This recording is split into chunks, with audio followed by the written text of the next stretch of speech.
Good morning, young person. I'm Mr. Bertram, and I'm your English teacher. And this is what it looks like when I'm in a WebEx room all by myself.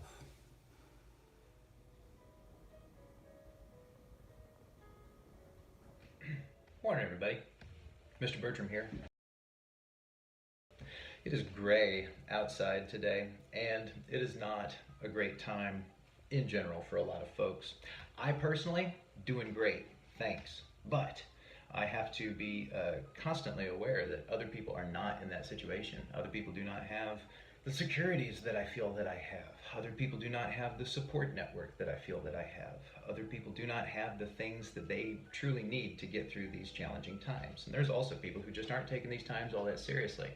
I've been hearing some crazy stuff on the news about things that this coronavirus COVID-19 illness does to the human body, and it's not just a respiratory thing. It's your kidneys, it's your brain, it's your lungs, it's causing strokes in people, young and old people with no symptoms prior to or disposition for strokes.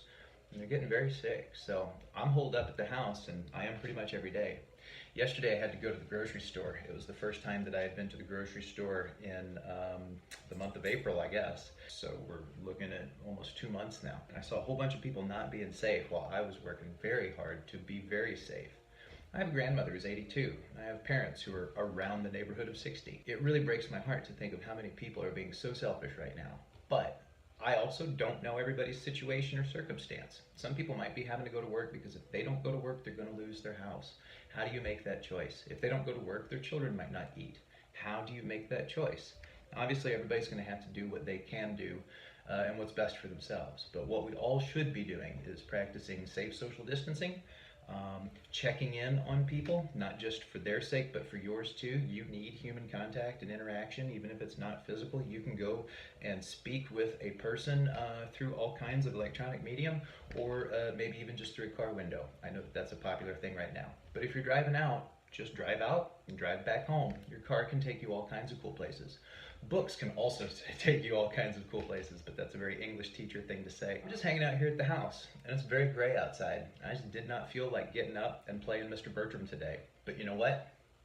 I'm working for you, and I had to keep that in mind. So I just wanted to check in and say hey, and it's to say that I hope that you're well. And if you've never watched a Mr. Bertram video, I hope you're watching this one because I want you to know that I'm thinking about you, and I hope that you're taking care of yourself and that you are doing whatever you can do to be safe for yourself, your loved ones, and people that you don't even know.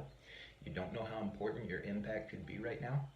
And also, if you've never watched a Mr. Bertram video, I'm in WebEx every day from 10 to noon, Monday through Friday, now through May 19th. I would love to get any third and fourth quarter work from any student of mine as soon as you can get it to me, but I need it by May 15th if you would like to be given appropriate credit for that work. That includes if we are boosting third quarter scores, because as you know, third quarter is going to be most of your second semester score. The best thing that you can do if you're not feeling motivated to finish out fourth quarter, please work on your third quarter stuff and submit it to me as soon as you can. There's absolutely no reason why every single one of my students couldn't have an A for third quarter, or at least, improve their current letter score by a whole letter grade if they would just get me some work, okay? So I'm sitting here making videos, talking to myself with my dog laying on the couch behind me. If there's anything that I can do for you in this time, that a guy who teaches English for a living and is trapped in his own house just like you're trapped in yours could do for you, let me know.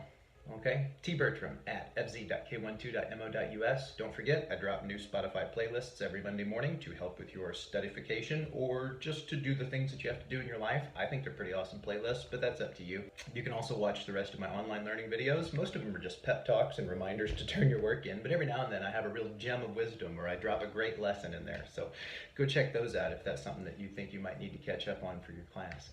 I hope that things are okay in your world. I think that things will probably get better soon, but we don't want to go too soon because that could just set us up for false hope and more tragedy. So please, be safe, be mindful, and be prepared to stay in for a little while longer. It's not like there's a baseball game to go to, but you can grill a hot dog in your backyard. It's not like you should be going to the movies. But hey, who hasn't turned into a Netflix vegetable recently? You can't really go out and enjoy fireworks or parades or swimming pools. But hey, it's a little early for that anyway. Memorial Day is still a month away. I hope that everything's all right for you. Do good and be good. Take care of yourself. I'll catch up with you later. Who knows, maybe I'll give you a tour of the office and show you my vast collection of hats. All right, signing off from the office in the back of his house. This is Mr. Bertram. That's my girl, Lady Bird. And we're gonna catch up with you on the flippity flute. Bye, everybody. Take care.